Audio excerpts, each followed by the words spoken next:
How to clock in on Jobber. In this video, I'll show you how to clock in on Jobber. So to clock in on Jobber, go ahead and open the Jobber app on your device. And then once you have opened the app, make sure you're signed in into your team account. And then head over into the timesheets tab. So you'll find this in between expenses and community. And then once you're in here, as you can see, you'll be able to find this timesheets tab. So click on that and then go ahead and select the category where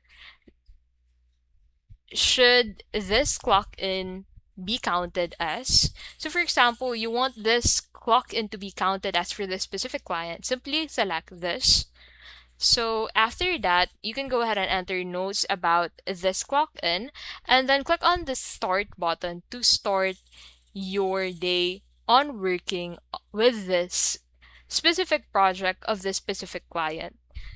And then once you're done with this, you can simply click on this stop button to stop recording the time. And that is how you can basically clock in on Jobber. If this video was helpful, please don't forget to give this video a like and subscribe for more videos like this.